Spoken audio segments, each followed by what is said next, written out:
Então, pessoal, boa tarde para todo mundo que está aqui. Boa tarde, bom dia, boa noite para você que está assistindo depois. A gente vai iniciar hoje nossa reunião. Nossa reunião ela tem algumas pautas hoje. Eu quero conversar com vocês e também vocês podem dar a sugestão de vocês, caso vocês é, não concordem, né? Você pode não concordar e tá tudo bem. Vivemos uma democracia. E aí eu vou transmitir aqui o quadro com as informações para vocês. Vocês estão conseguindo ver o quadro certinho, bonitinho aí na tela de vocês? Tô vendo aqui, professor. Beleza. Então vamos lá. A gente tem algumas pautas hoje na nossa reunião. Eu resolvi organizar dessa forma para ficar mais facinho da gente entender e depois eu posso passar isso aqui para vocês também, para ficar melhor. Então vamos aqui por partes, como faria Jack o Estripador. Eu notei que a gente tem uma dificuldade muito grande na rotina de exercícios, né? A gente meio que não tem como resolver exercícios, porque muitas vezes uma pessoa resolve os exercícios e o restante não resolve. E aí a galera fica dizendo, é porque eu não tive tempo de resolver, porque isso, porque aquilo, enfim. Então, eu resolvi implementar essa ideia aqui para ver se a gente desengancha esses exercícios, para a gente resolver alguns exercícios juntos também. Então, vai funcionar dessa forma. A gente tem 3 aulas na semana. A gente tem aula na terça, a gente tem aula na quarta, a gente tem aula na quinta. Então, na aula da terça, eu deixei um horário, o dia de terça é um dia reservado para a gente resolver exercícios na reunião, certo? Então, as nossas reuniões, elas vão servir para quê? Elas vão servir para que a gente faça a resolução de questões e retirada de dúvidas. Por que eu escolhi na terça-feira? Porque a gente tem aula na quarta e na quinta. Então, quarta e quinta a gente passa o conteúdo, aí vocês têm quinta, sexta, sábado, domingo e segunda para resolver os exercícios. Então, não é desculpa dizer que não deu tempo resolver os exercícios. Você vai ter aí 5 dias para você resolver bastante exercício.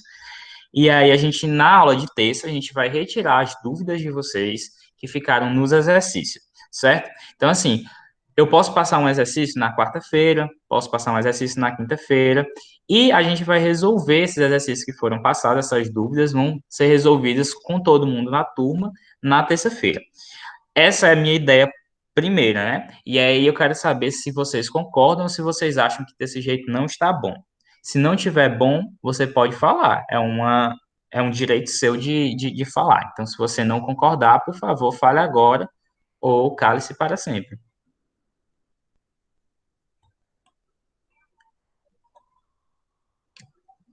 Lembrando que quem cala consente, hein? Pessoal, repete bem, eu não ouvi nada. Não vou mentir. Tá, então vamos lá, ó. Vai funcionar da seguinte forma. Na reunião, nessas reuniões aqui pelo Meet, a gente vai resolver questões. A gente vai pegar o conteúdo, eu vou passar as questões para vocês na quarta e na quinta, que vão ser as aulas de conteúdo, e a gente vai fazer resolução dessas dúvidas, das questões que vocês ficaram em dúvidas na terça-feira. Então, a nossa reunião ela vai ser basicamente para a gente tirar a dúvida de vocês, caso vocês não entendam alguma coisa do conteúdo, da aula. Vocês podem perguntar, professor, eu não entendi essa parte, me explica aqui de novo, aí eu explico na terça-feira. E a gente vai resolver questões. Por quê? A gente vai entrar numa rotina num conteúdo, né? Que ele exige que vocês respondam alguns exercícios. Não dá para você ficar só na teoria, você tem que resolver os exercícios, porque fica mais fácil de você assimilar, que é a parte que vai entrar na parte de mitose, meiose, e mais para frente a gente vai ver também é, a parte de gametogênese. Essas partes aí, se você não praticar, você não entende. Por quê? Porque são muitos termos. Então você precisa estar o tempo todo ali fazendo questões e praticando para você aprender a fazer, ou para você aprender o processo, né? Então, não adianta você pode assistir 1 milhão de aulas, se você não fizer exercício, fica difícil de você entender, vai ser mais difícil. Então, é por isso que eu estou fazendo dessa forma. A gente vai tirar uma aula específica para a gente fazer resolução de exercício, certo? porque fazer a resolução de exercícios juntos, né? Nas outras aulas eu vou passar exercícios para vocês. Vocês vão responder os exercícios aí e a gente vai tirar as dúvidas aqui nessa aula. Entenderam a ideia? Entendi. Pode dar certo, pessoal. Beleza, temos um voto a favor. Tem alguém que Melhor assim mesmo. Beleza, 2 votos. Quem mais? O meu também. Tá, a Marília também concorda. O Enzo. Não, aqui é o Anderson, né? Beleza. Então a gente já tem aí uma maioria. Nós estamos contando com quem veio, né? Você que não apareceu na aula, infelizmente não pôde votar. Então assim funciona a democracia, né? Com um voto branco não faz diferença. Então, vamos que vamos aqui. Então a nossa primeira parte aqui já está resolvida. Agora a gente vai falar aqui, né? Hoje, na aula de hoje, né? Como a gente não iniciou ainda o conteúdo, eu vou falar sobre a introdução do núcleo, né? A gente vai falar aqui sobre um pouco sobre o núcleo celular. Mas nas próximas aulas a gente vai dedicar mais para os exercícios mesmo. Então vamos aqui falar sobre o núcleo celular. Pessoal, essa aula não vai ser muito longa, porque é uma introdução e eu quero também que vocês façam esses exercícios para eu também ter noção de como que tá a assimilação de vocês, porque esse conteúdo aqui não é um conteúdo novo, né? Vocês já viram ele em outras épocas aí. Eu quero também saber se vocês, até onde vocês estão pegando bem. Então, a gente vai fazer aqui uma introdução rapidinho sobre essa parte aqui do núcleo. Pessoal, como vocês devem se lembrar, no começo do ano a gente falou sobre a teoria celular. O que a teoria celular nos diz? A teoria celular nos diz que todos os organismos, eles são formados por células, sejam eles vegetais, ou animais, ou fungos. É um ser vivo? É formado por célula. Aí entra aquela questão lá do vírus, né? Que ele não pôde ser considerado ser vivo, depois ele foi considerado um ser vivo. Enfim, atualmente a história do vírus é um pouco diferenciada, né? O vírus ele é como se fosse um ser vivo, mas que não possui célula. Ele é uma exceção dentro do meio biológico. Mas não vamos entrar muito nessa parte, porque a gente já passou dela lá quando a gente viu a teoria celular. Então, a gente vai focar aqui um pouco no núcleo celular. Pessoal, o núcleo celular ele foi descoberto bem depois da célula, né? Existiram diversas pessoas estudando a célula para descobrir quais eram os componentes da célula. E a gente viu que tinha lá os caras que estudaram a membrana, né? Que fizeram a hipótese do mosaico fluido, enfim, toda aquela parte lá que vocês viram no capítulo passado. E aí a gente viu que no citoplasma ocorriam as reações químicas, as reações metabólicas, e elas eram auxiliadas por aquelas organelas, né? No caso de células eucarióticas, que possuem organelas que vão auxiliar na formação dessas reações metabólicas. Então a gente tem aqui um conceito muito legalzinho que vocês têm que lembrar dele. É o conceito de núcleo interfásico. Eu vou só diminuir um pouquinho aqui essa caneta para ela não ficar. Deixa eu ver se é alguém do grupo. Não. Esse conceito aqui, ó, de núcleo interfásico. Pessoal, intérfase é um termo que a gente vai escutar bastante nesse mês e nos próximos meses também. Intérfase é uma fase, né? Que está entre duas fases. Por isso que o nome dela é intérfase. Ela está interfase, né? Está entre fases. E essas fases aí que a gente está falando são as fases de divisão da célula. Enquanto entre duas divisões, a gente tem um período que a gente chama de intérfase, né? Que antigamente era chamado de período de descanso da célula, mas a gente vai ver que a célula não está descansando coisíssima nenhuma, né? O período de intérfase é um período que a célula trabalha ativamente o tempo todo. Então, o conceito de núcleo interfásico é um núcleo que está paradinho lá, sem sofrer divisões, certo? Então, esse conceito aqui eu quero que vocês guardem no coraçãozinho de vocês. Núcleo interfásico é quando ele não está sofrendo uma divisão celular, porque o núcleo que está sofrendo divisão celular tem características diferentes do núcleo interfásico. E a gente vai ver mais na frente cada uma das características dos núcleos que estão sofrendo divisão celular. Então, normalmente, o núcleo interfásico, ele é único e central, né? Quando você imagina uma célula, você faz um desenho mais ou menos assim, ó. Uma bolinha assim, meio ameboide, né? E uma bolinha aqui no meio, ó. Essa bolinha aqui no meio é o que você chama de núcleo, certo? Então, essa célulazinha aqui, bem basicona, né, que a gente desenhou, ela é uma representação geral das células. Por quê? Porque normalmente a célula só possui um núcleo e ele fica aqui no centro dessa célula. Mas existem outras células que possuem características diferentes, como, por exemplo, as células musculares. As células musculares, elas vão possuir diversos núcleos espalhados pela sua extensão, né? Então, é uma célula multinucleada ou polinucleada. Os dois termos estão corretos, certo? Multinucleado ou polinucleado. E a gente também tem células, como as hemácias, né? Que são as células sanguíneas, que estão aqui, ó, bonitinhas, sem nenhum núcleo no meio ou em qualquer outra parte dessa célula. Então, ela é chamada de célula anucleada.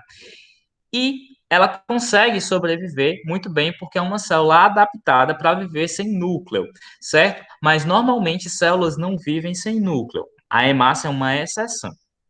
Certo? Então, o núcleo, ele é uma estrutura que pode aparecer único ou ele pode aparecer em vários partes, né? Vários núcleozinhos, que a gente vai chamar de células multinucleadas ou células polinucleadas. E ele pode também nem aparecer no caso das células anucleadas. Massa. E até aqui, todo mundo está acompanhando? Todo mundo entendeu essa parte? Entendi, professor. Beleza. Pessoal, não falem no chat, porque eu só escuto a notificação do chat, eu não escuto você falando. Então, é melhor você falar mesmo. Tá, Sim, professor, sim. tá bom. Então, vamos lá. Prosseguindo.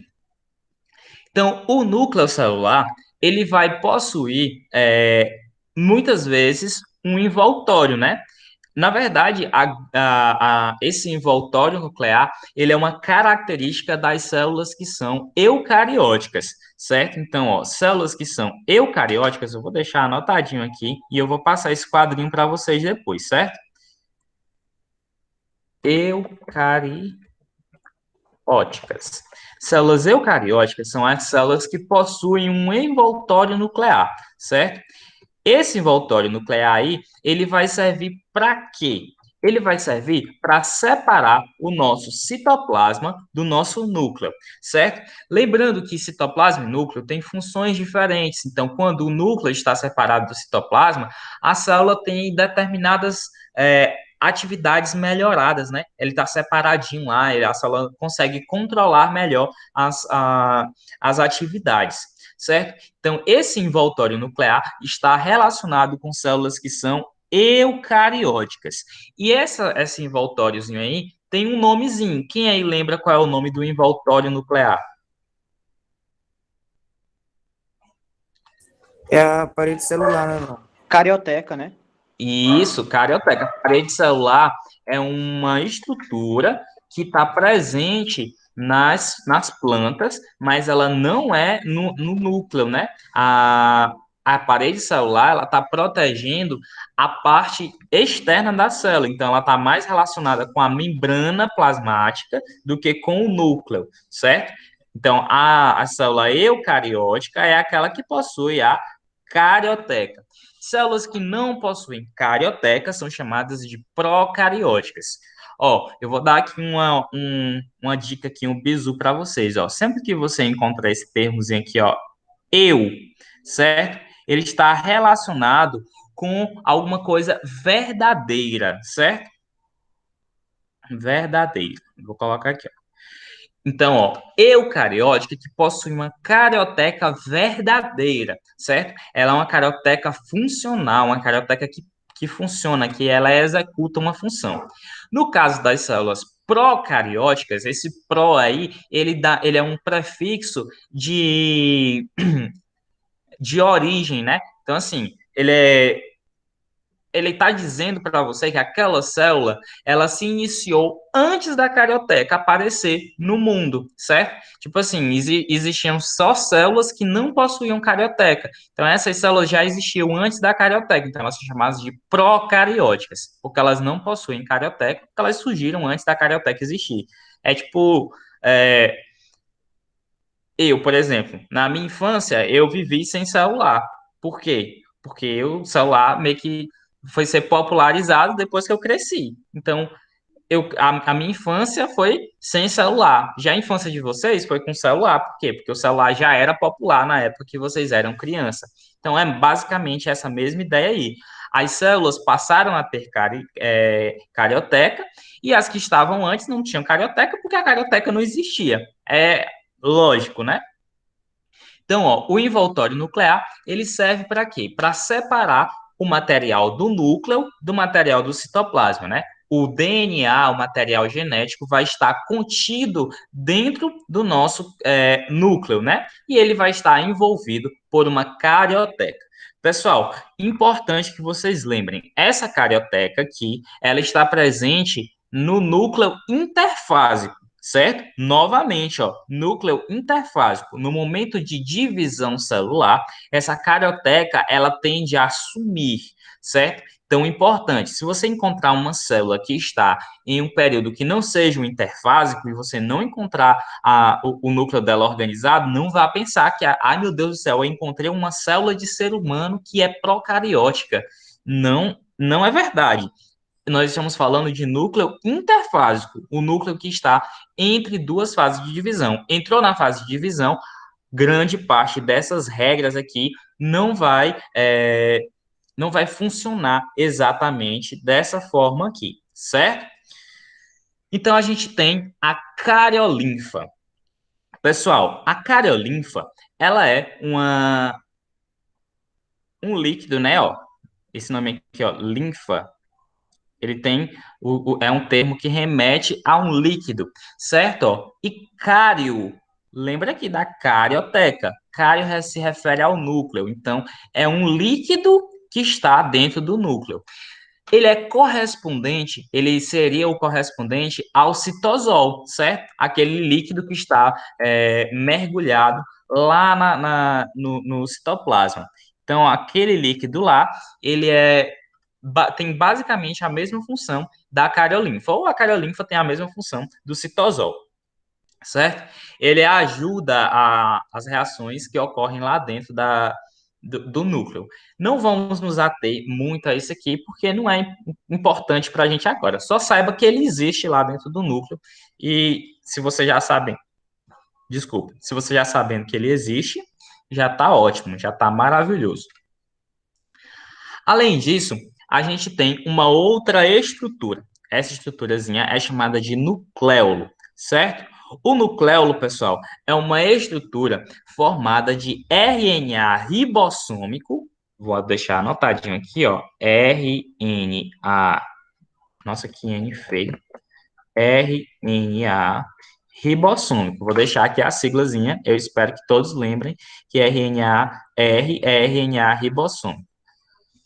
Entrou uma pessoa chamada Rejane.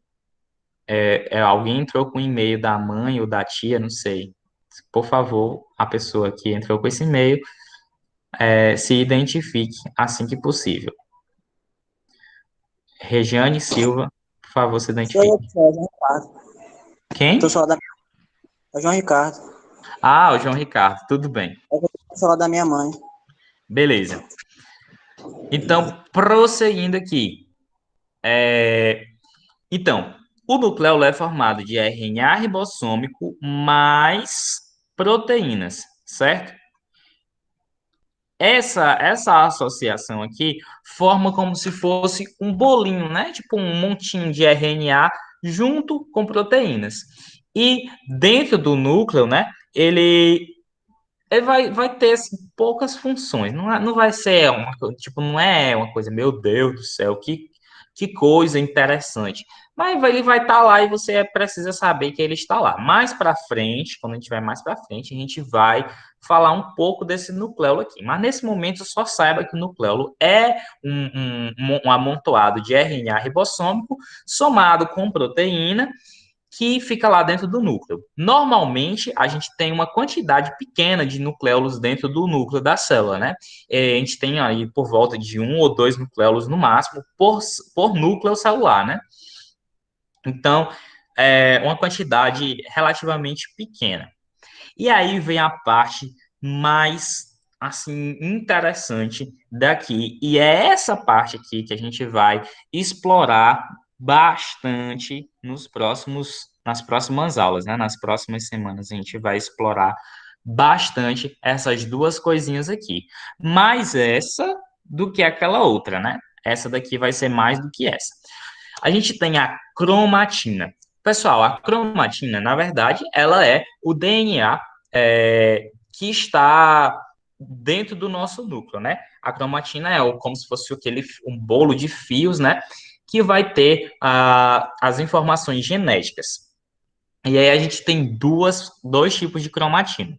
A gente tem aqui a heterocromatina e a gente tem a eucromatina. Professor, agora que o senhor falou eucromatina, eu me lembrei do que o senhor falou aqui, ó, no comecinho da aula. Eu significa verdadeiro, certo? Então, eucromatina é a chamada cromatina verdadeira. Eu vou colocar outra coisinha aqui para ficar mais fácil de destacar. A eucromatina é a cromatina verdadeira. E a heterocromatina, ó, hétero significa diferente, certo? É uma cromatina diferente. Qual é a diferença entre a cromatina diferente ou heterocromatina e a eucromatina? A diferença é que a heterocromatina, ela não, opa, ela não é geneticamente ativa.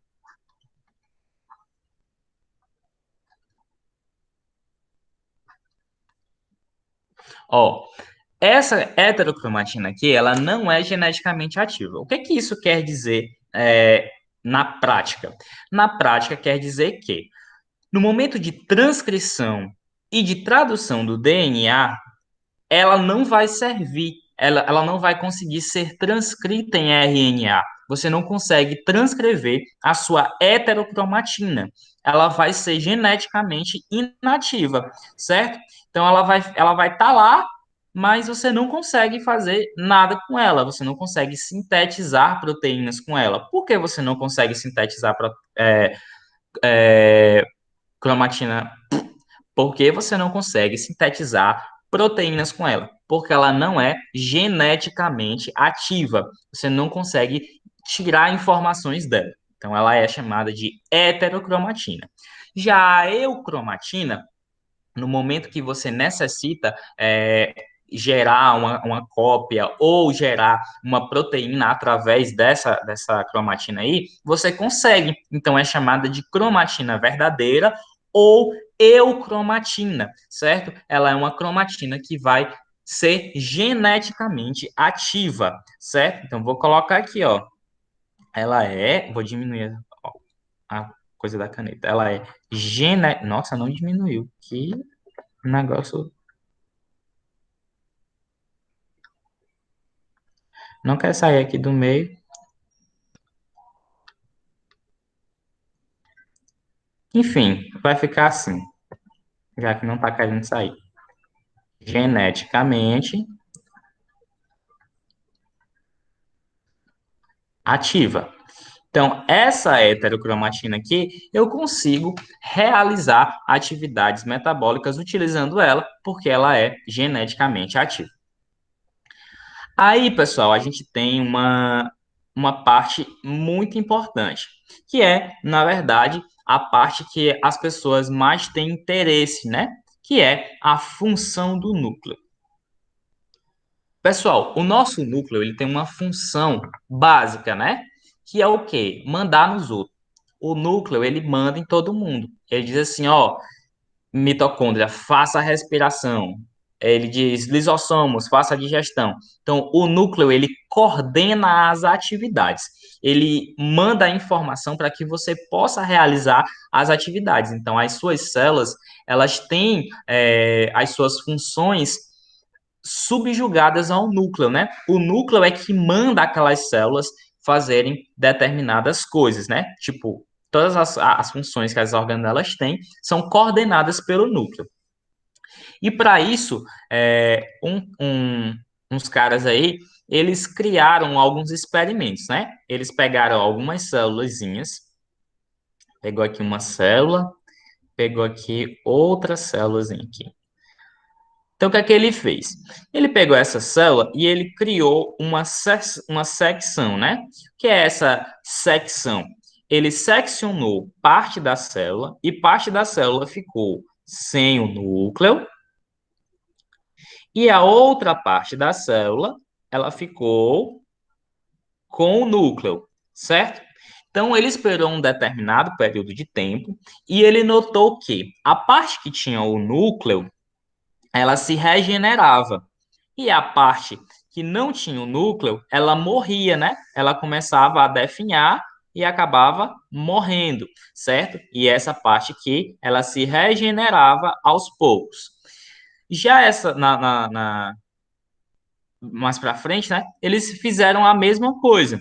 Para quê? Para garantir que isso aqui estava certo, né? Lembrem lá do método científico. A gente tem que ter uma repetição, né? Para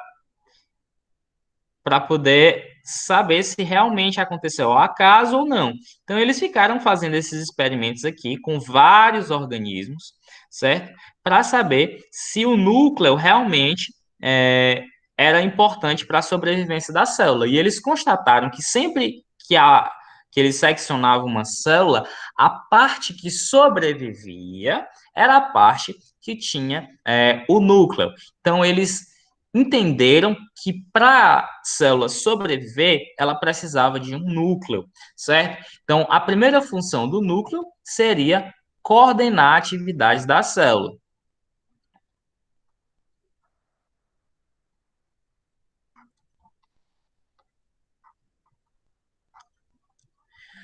Essa célula aqui, ela precisa de um núcleo para coordenar essas atividades aqui, certo? Então, mais para frente, eles pegaram outra célulazinha, certo?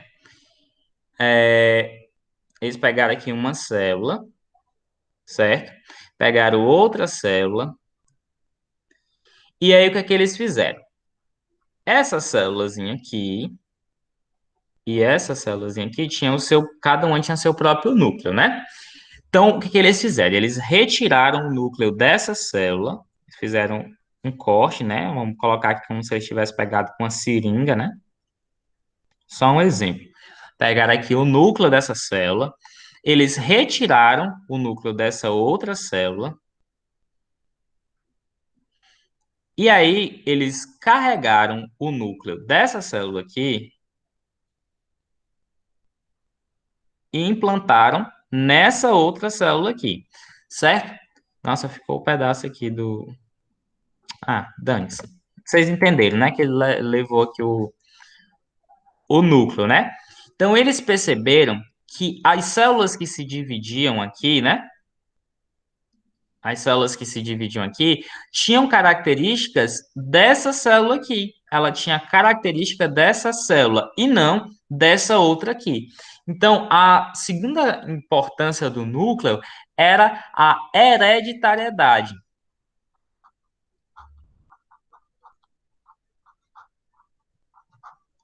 Ó, se você, por exemplo, pegar uma célula, vamos colocar aqui, deixa eu só fechar aqui o esquema. Ó, nós vamos fazer aqui um esqueminha bonitinho aqui. Vou pegar aqui um bonequinho.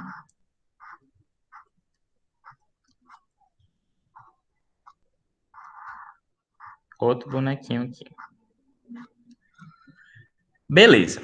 Essas duas pessoas aqui, vamos dar nomes aqui para essas pessoinhas aqui. João Enzo, sem sem coisa, né? Sem referências a você. Mas o nome desse menino aqui é João. E desse outro aqui é José. Beleza. Um é o João e o outro é o José. E aqui a gente tem uma menina. Uma meninazinha.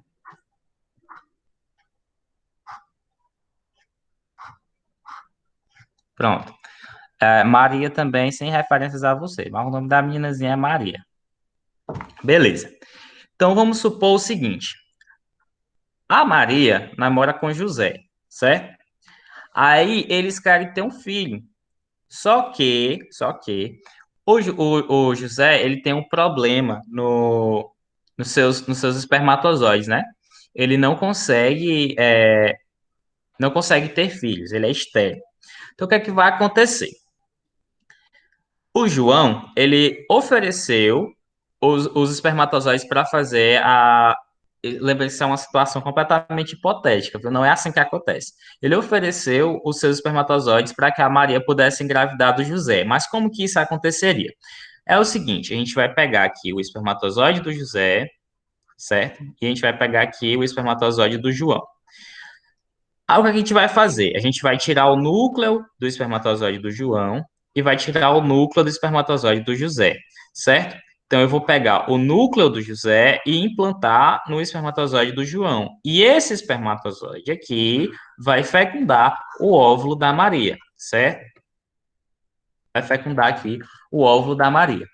Pessoal, as características do filho vão ser da Maria e do José, mesmo que o espermatozoide tenha sido do João. Por quê? Porque o núcleo da célula é que carrega as informações de hereditariedade. Todo mundo compreendeu a ideia? Entendi, professor. Ah, tem um menino falando russo aqui, é o Igor, falando russo.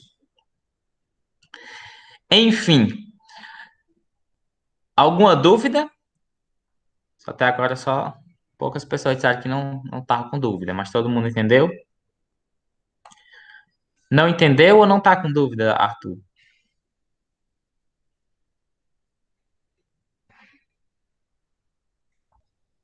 Beleza.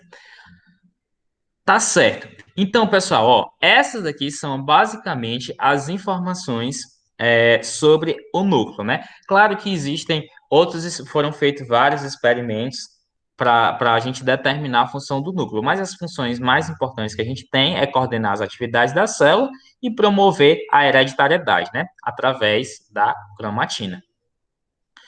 Pessoal, então, se vocês não têm dúvidas, a gente vai passar para o próximo tópico da. Eu vou colocar isso aqui para cima. Não vai? Por que que não vai? Ah, enfim. Algumas pessoas já haviam mandado para mim a atividade, inclusive, eu fiquei muito feliz. Mas quem não fez ainda, faça as atividades da página 5 até a página 7, que é a página começa aqui nas atividades e termina nas complementares. Beleuzas?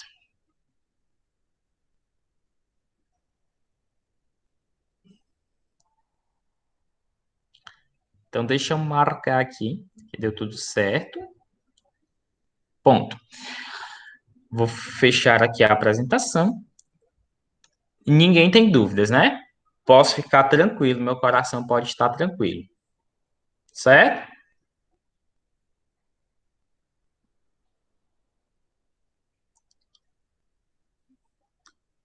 Então, massa.